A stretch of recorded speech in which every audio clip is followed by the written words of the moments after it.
Earth's final warning. First document. Admiral Zexathari of the Colonian Empire stood on the bridge of his flagship, watching the small blue planet rotate slowly on the main screen. Earth looked so peaceful from this distance, its white clouds swirling over green and brown continents. It was hard to believe that this insignificant world had caused so much trouble for the mighty Colonian Empire. The humans had been nothing but a nuisance since first contact 3 years ago. They refused to bow to superior technology, rejected trade agreements that clearly favored the Empire, and worst of all, they had somehow managed to destroy 2 entire Colonian battle fleets. Admiral Zexathari still couldn't understand how these primitive beings had accomplished such impossible victories. "Admiral, we're receiving another transmission from the human government," reported Communications Officer Veltar, her voice carrying the usual mixture of confusion and frustration that seemed to plague everyone who dealt with humans. "Put it through," Zexathari commanded, settling into his command chair. He expected another of their strange diplomatic messages, full of words like negotiation and peaceful resolution. Humans seemed obsessed with talking instead of simply accepting their obvious inferiority. The main screen flickered, and suddenly Admiral Zexathari was looking at a human female in a simple blue uniform. She appeared to be in her middle years by human standards, with graying hair and tired eyes. Behind her, Zexathari could see what looked like a modest office with primitive communication equipment. "I am Secretary General Chen of the United Earth Government," the human said, her voice calm but carrying an undertone that made Zexathari's scales prickle with unease. "I am speaking directly to Admiral Zexathari of the Colonian Empire." The admiral was surprised. How did they know his name? Colonian intelligence suggested humans barely understood faster-than-light communication, yet here they were, speaking directly to him across the vast emptiness of space. "Human," Zexathari replied in his most commanding tone, "you will surrender your planet immediately. The Colonian Empire has been patient enough with your species.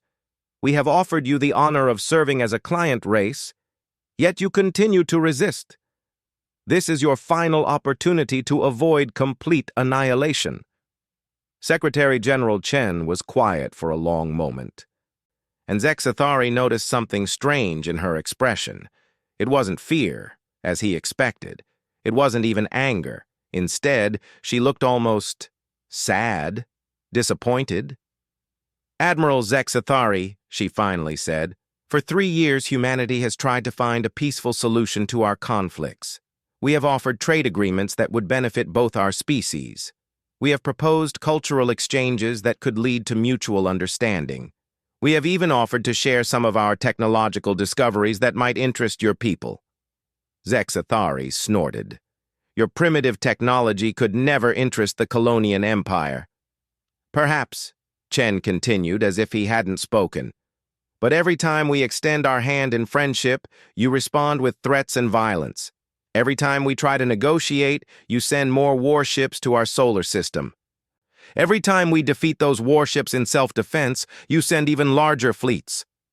The human paused again, and this time Zexathari definitely saw sadness in her eyes.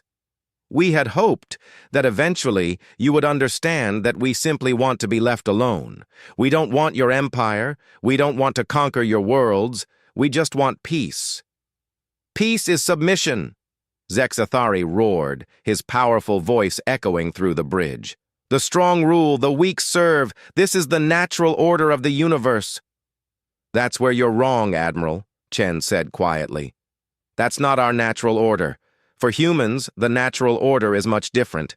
We believe in freedom, in choice, in the right of every intelligent species to determine its own destiny. We've been trying to show you this through our actions, but you seem determined to misunderstand." Zexathari was growing impatient with this pointless conversation. "Enough talk, human. Submit or be destroyed. My fleet contains over 200 battle cruisers, each one capable of burning your entire world to ash. Secretary General Chen nodded slowly. Yes, we are aware of your fleet's capabilities, Admiral. Our deep space monitors detected your ships when they entered our solar system 6 hours ago. We also know this is the largest force your empire has ever assembled. Nearly half of your entire navy, if our intelligence is correct. The Admiral's eyes widened. How could they possibly know the exact composition of his fleet? Colonian stealth technology was supposed to be undetectable by primitive human sensors. We've been watching you prepare this invasion for months, Chen continued. We know about the orbital bombardment protocols you've loaded into your weapon systems. We know about the ground invasion plans stored in your tactical computers. We even know about the slave processing centers you've been constructing on your supply ships.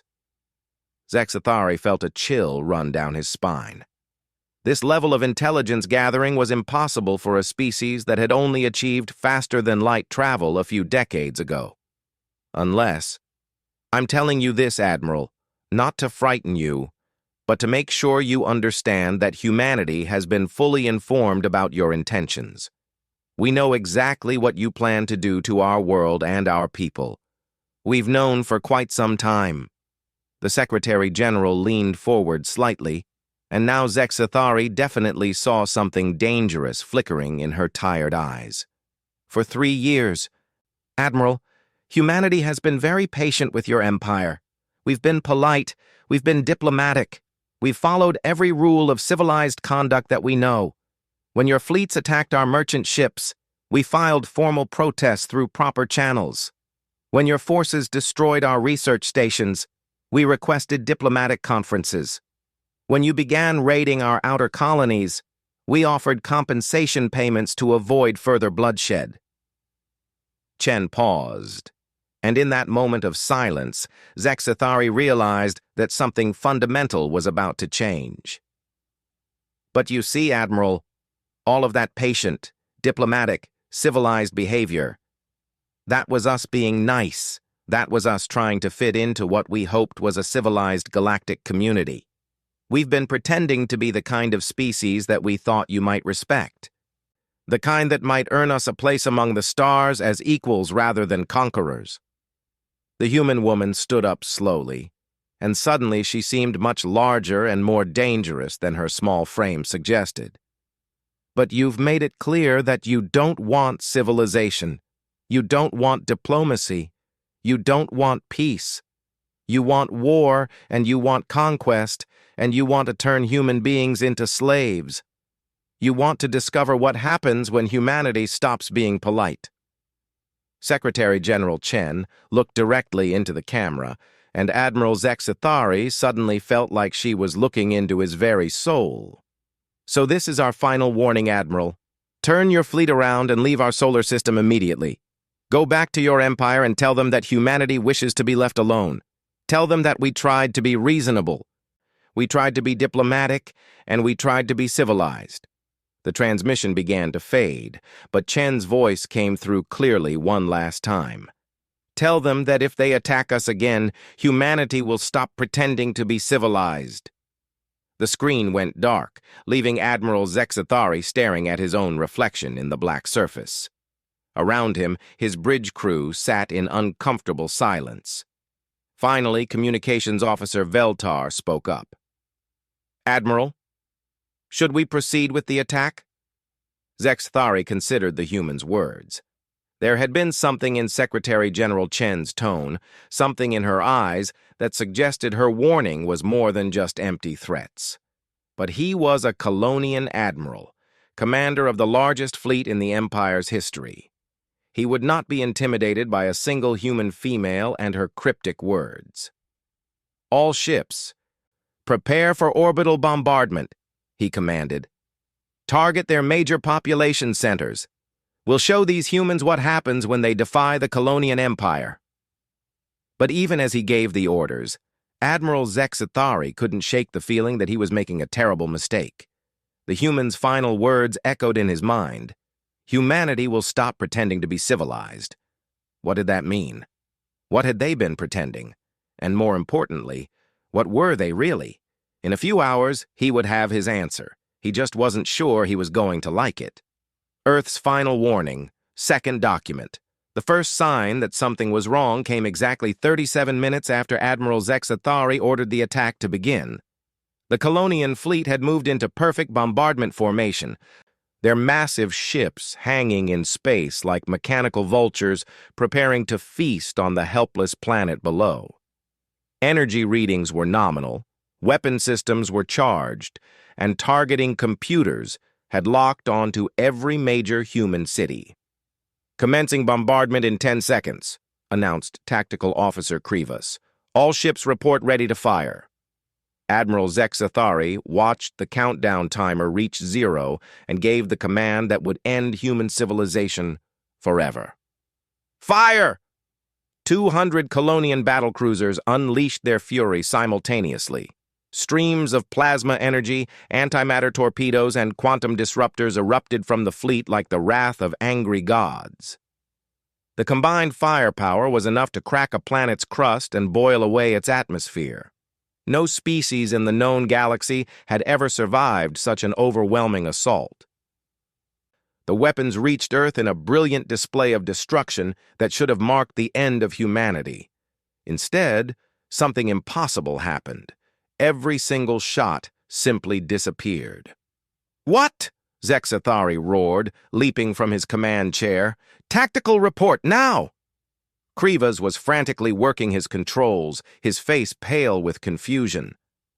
"Admiral, all weapons hit their targets, but there's no energy signature, no explosion, no damage readings at all. It's like they just vanished." "Impossible! Fire again!" The second volley produced the same impossible result. Enough energy to destroy a star simply ceased to exist the moment it touched Earth's atmosphere. The planet continued to rotate peacefully, completely unharmed.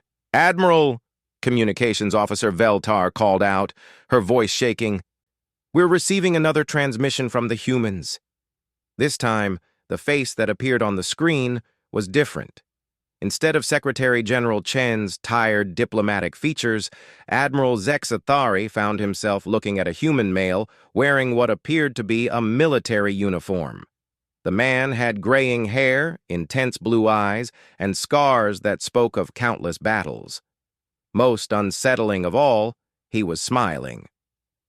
"Hello, Admiral Zexathari," the human said in perfect Colonian.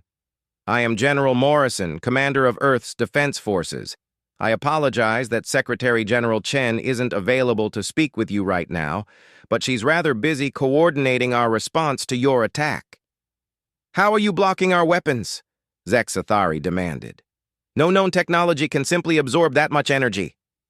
General Morrison's smile widened, and Admiral Zexathari realized it wasn't a friendly expression at all. It was the smile of a predator who had just cornered his prey. "You're absolutely right, Admiral. No known technology can do what you just witnessed. But here's the thing about humanity that you never bothered to learn. We don't limit ourselves to known technology.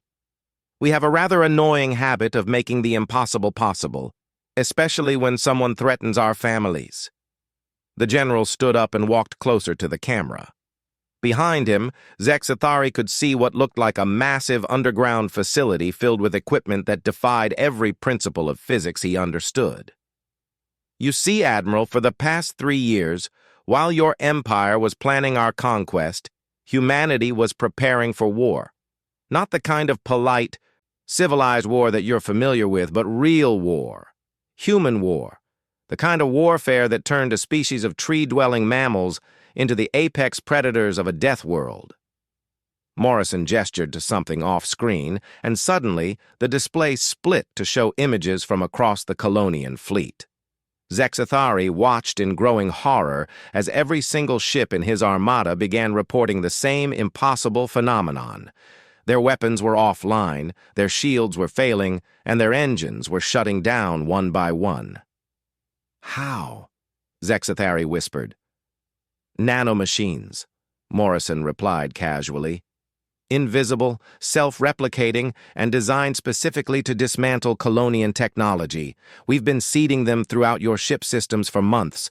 Every time you opened a communication channel with us, every time you scanned our vessels, every time you came within 1,000 kilometers of human space, you picked up a few billion of our little mechanical friends. The Admiral's legs gave out, and he collapsed back into his command chair. His flagship's lights were beginning to flicker as critical systems failed throughout the ship. But that's not the interesting part, Morrison continued, his smile never wavering. The interesting part is what we discovered when we started really studying your technology. Do you know what the most advanced piece of equipment on your entire ship is, Admiral? Zexathari couldn't speak. Around him, his bridge crew was frantically trying to restore power to systems that were dying faster than they could repair them. It's your quantum computing core, Morrison answered his own question. Quite impressive, actually. Almost as sophisticated as what human children were building for school science projects 20 years ago. The human general walked back to his desk and picked up a tablet device. Would you like to know what humanity was really doing for those 3 years while you were planning to enslave us, Admiral? We were studying every piece of your technology that we could get our hands on, every weapons signature, every engine emission, every communication protocol. And do you know what we discovered? Morrison's expression grew serious for the first time. We discovered that your entire civilization is approximately 3,000 years behind humanity in every field of science that matters. Your faster-than-light drives are primitive matter displacement engines that we abandoned centuries ago. Your weapons are based on principles that we used to teach to university freshmen. Your most advanced artificial intelligences have less processing power than the computers we use to control household appliances. Admiral Zexathari felt something cold and terrible settling in his chest. That's impossible. We've conquered dozens of systems. Hundreds of species bow before the might of the Colonian Empire. Yes, Morrison nodded sadly. And every single one of those species was even more primitive than you are. You've been conquering Bronze Age civilizations while believing yourselves to be gods. But here's the problem, Admiral. Humanity isn't a Bronze Age civilization. The general touched something on his tablet, and suddenly Admiral Zexathari could see space around his fleet. What he saw made his blood freeze in his veins. Ships were materializing out of empty space, not just a few ships, but thousands of them. Sleek, impossible vessels that seemed to be made of crystallized starlight and condensed mathematics.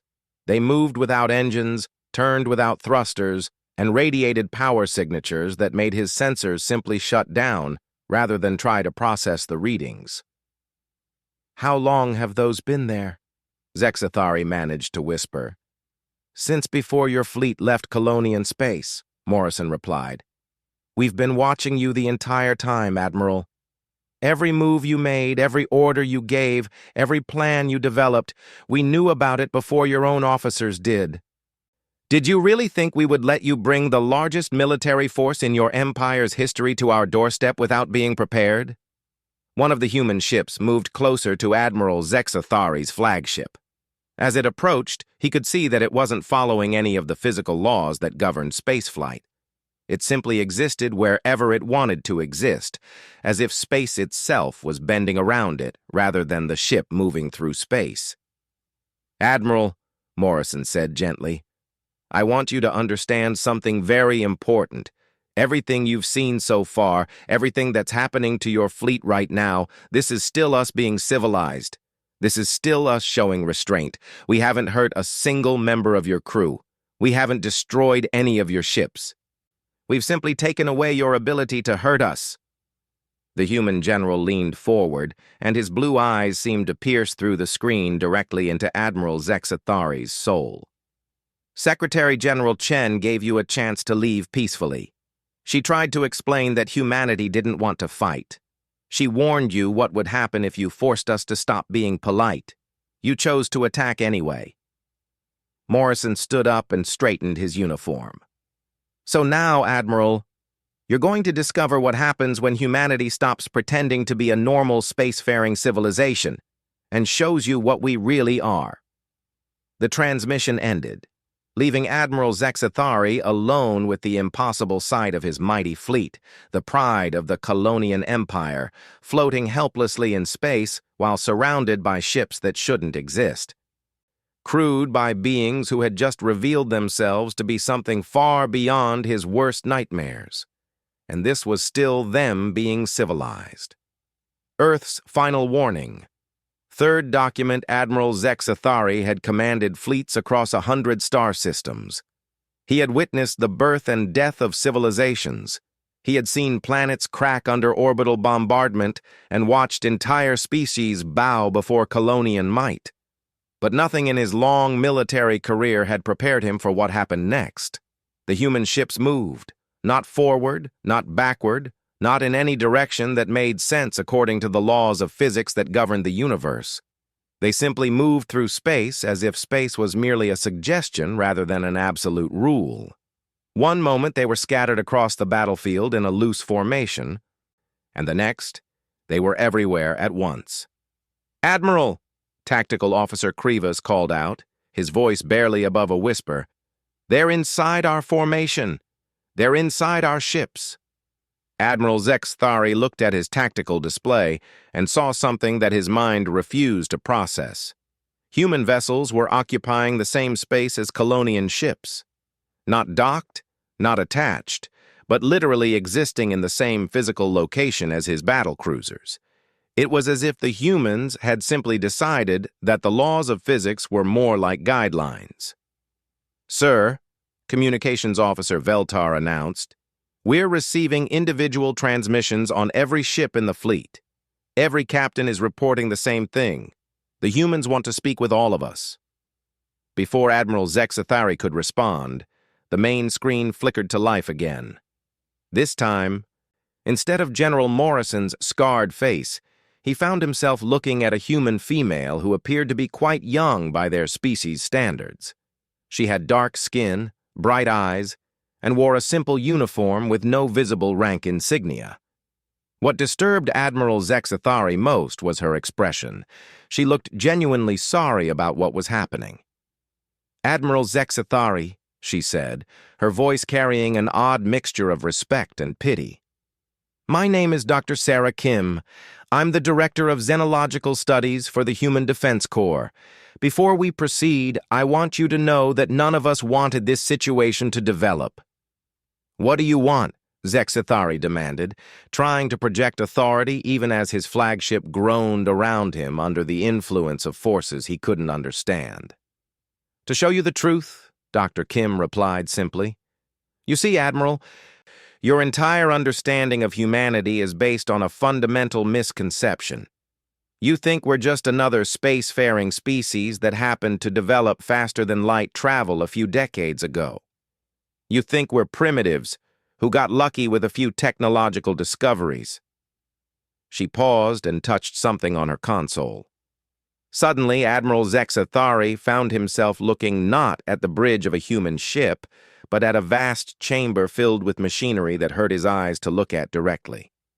The technology was so advanced that his brain simply couldn't process what he was seeing. "The truth, Admiral, is that humanity has been traveling between stars for over 8,000 years. We've had faster-than-light communication for 6,000 years. We mastered matter manipulation 3,000 years ago. What you think of as your advanced civilization we accomplished before your species had invented agriculture." Admiral Zexathari felt the universe tilt around him. "That's impossible. If you've been spacefaring for thousands of years, where are your colonies? Where is your empire?" Dr. Kim smiled sadly. "We don't build empires, Admiral. We don't conquer species or enslave planets. That's the point you keep missing. Humanity learned a very long time ago that the universe is vast enough for everyone to find their place in it without taking someone else's place away from them." The display changed again, showing images that Admiral Zexathari's mind struggled to comprehend. vast cities floating in the void between galaxies, planets whose continents had been reshaped into works of art that could be seen from space. Structures that seemed to exist in more dimensions than the three he was familiar with. This is humanity, Admiral. Not the small blue planet you thought you were conquering, but a civilization that spans multiple galaxies and exists in layers of reality that your people haven't even discovered yet. Earth isn't our homeworld, it's our memorial. It's where we keep the memory of what we used to be before we learned to become something better. Dr. Kim's expression grew more serious. For 8,000 years, humanity has been searching the galaxy for other species to befriend, to learn from, to share the wonders of the universe with. We found thousands of civilizations, Admiral. Some were peaceful, some were warlike, some were so alien that communication took centuries to establish, but every single one of them we approached with open hands and open hearts. Admiral Zexathari found his voice at last. Then why haven't we heard of you? Why doesn't the galaxy know about human civilization? Because, Dr. Kim said quietly, most species aren't ready. Most civilizations go through a phase where they believe that strength equals rightness, where they think the universe owes them dominance over weaker beings. It's a natural stage of development, like adolescence for individuals. Most species eventually grow out of it. She gestured to something off-screen, and suddenly Admiral Zexathari could see his own fleet from the outside. The Colonian ships looked like crude toys compared to the elegant impossibility of the human vessels surrounding them. Your Colonian Empire is going through that phase right now, Admiral. You've developed enough technology to threaten other species, but not enough wisdom to understand why you shouldn't. So humanity watches, and we wait, and we hope that you'll eventually learn to be better than you are. And if we don't? Admiral Zexathari asked, though he was afraid to hear the answer. Dr. Kim was quiet for a long moment. When she spoke again, her voice carried a weight of sadness that seemed to span millennia. Then we make sure you can't hurt anyone else. The display changed one final time, and Admiral Zexathari found himself looking at a star map unlike anything he had ever seen. It showed not just the Colonian Empire, but hundreds of other civilizations scattered across the galaxy. Many of them were marked with symbols that he didn't recognize. But somehow he understood their meaning. Species that had chosen the path of peace, civilizations that had learned to build rather than destroy. But scattered throughout the map were dark spots, empty regions where star systems should have been but weren't anymore. These, Dr. Kim explained, are the species that refused to learn. Civilizations that chose conquest over cooperation, that preferred slavery to symbiosis, that decided the universe would be better off under their rule. They were given the same choice we're giving you now, Admiral. They were shown the same truth you're seeing. Admiral Zexathari stared at the dark spots on the map and realized he was looking at the graves of entire civilizations. You destroyed them. No, Dr. Kim corrected gently. They destroyed themselves. We simply removed their ability to destroy others. Some chose to learn from the experience and rebuild their societies around better principles. Others chose to rage against the limitations we placed on them until they consumed themselves from within. She leaned forward, and Admiral Zexathari could see genuine compassion in her eyes. The choice is yours now, Admiral. You can take this message back to your empire. You can tell them that humanity exists, that we're not the primitive species you thought we were, and that we're offering the Colonian people a chance to join the galactic community as equals rather than conquerors. Dr. Kim stood up and straightened her uniform. Or you can continue down the path you're on. You can keep trying to build an empire on the suffering of others, keep believing that might makes right. Keep forcing us to intervene every time you threaten an innocent species.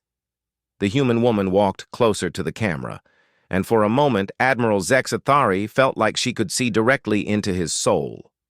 But understand this, Admiral. If you choose that path, if the Colonian Empire refuses to change, then humanity will stop pretending that you're capable of growth. We'll stop hoping that you can learn to be better. We'll stop treating you like a species that deserves a chance at redemption. Dr. Kim's voice dropped to barely above a whisper, but every word hit Admiral Zexthari like a physical blow. And then, Admiral, you'll discover what happens when humanity stops being civilized and starts being efficient. The transmission ended, leaving Admiral Zexthari alone in the flickering darkness of his disabled flagship. Around him, his bridge crew sat in stunned silence, trying to process what they had just witnessed. Slowly, impossibly, the Colonian fleet began to move. Not under their own power, but carried by forces beyond their comprehension. They were being taken home, delivered back to Colonian space, like children being returned to their parents after misbehaving.